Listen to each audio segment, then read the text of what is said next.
বন্ধুগুলো তোমরা সবাই কেমন আছেন? আশা করুন ভালো আছেন। তো মুইও তোমার আশীর্বাদে অনেক অনেক ভালো আছি।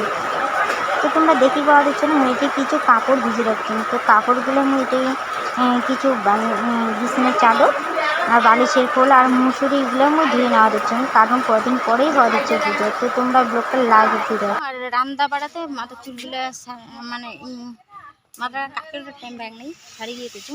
তো এদিকে আমি কাপড়গুলো যে কাপড়গুলো ভিজিয়ে রাখছিলাম, তো এদিকে আমি ধুয়ে দিয়েছিলাম, কারণ কয়েকদিন পরে পুজো হওয়া দিচ্ছে, তার জন্য আর কি কাপড় টাপড় দিয়েছিলাম। আর আজগুলো সব সিন্ডে পুরো সিন্ডেগুলো ধুয়ে দিয়েছিলাম। তো কাপড় খুলে এলাম ওই গোটে গোটে ঘর নিয়ে গিয়ে এদিকে গল্প করতে করতে সবগুলো আর মুই ভিডিও করে দিচ্ছি, দিদি করে হাসি দিচ্ছে। কি ব্রেনশন মনে করেন না কি?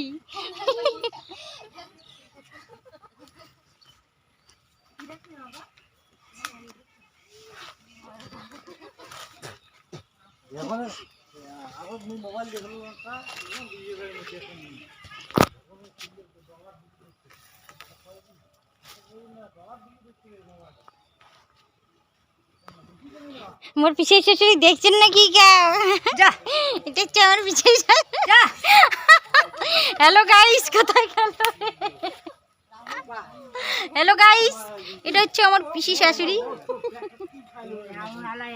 টালান টালাই।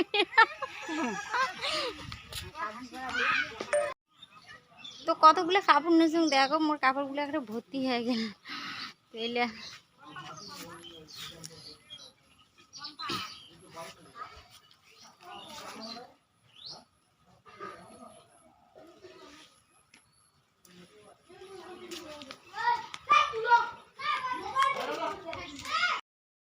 তো সব কিছু রেডি করার পরে সবাইগুলো কালীগুনা আসছিল। তো কালীগুনা আসার পর এলা আমার বাড়ি যাবে, আর বাড়ি যাবে দেখে রেডি হয়ে গেছিলো। তো রেডি হওয়ার পরে এমন বৃষ্টি আসেন, তো সবাইগুলো বসে আছে আর আমি এদিকে ভিডিও করে দিচ্ছি। দেখো কি বৃষ্টি আসছে, আর বৃষ্টি আসার পর তো ভাবছিলাম যে এলে সিঁড়ে কথা শুকাইবে, কালীগুনায় আমি শুকিয়ে দিয়েছিলাম। আর সব সিঁড়ে কিছু সিঁড়ে আউটের গেছে আর কিছু সিঁড়ে আউটের বাংলায়। তো আজ ওখানে বৃষ্টি ভিজে গেল। আর মোর বেটা ওদিকে আসছিল, বল খেলা দেখে গিয়েছিলো। তো বল খেলা পিছিয়ে পিছিয়ে স্কুলে বল খেলা হচ্ছে, তো মোর বল খেলা দেখে গিয়েছিল আর ভিজি টিজি বাড়ি চলে যাচ্ছে। আর মুই এদিকে ছাতা নিয়ে, তো বৃষ্টি আসলে মুখ অবশ্য ভালোই লাগে, মুই এদিকে ছাতা নিয়ে ব্লক করে দিচ্ছি। আর সারাইগুলো তো আটক হয়ে গেছে, সারাইগুলো এলা মনে হয় জাট পাবে না, কারণ টোটো চললেও যদি বৃষ্টি এসে না ভিজে যায়, তার জন্য কি আমার জাট হবে না। তো আজকের ব্লগটা এই পর্যন্ত। টাটা, সবাই ভালো থাকেন, সুস্থ থাকেন।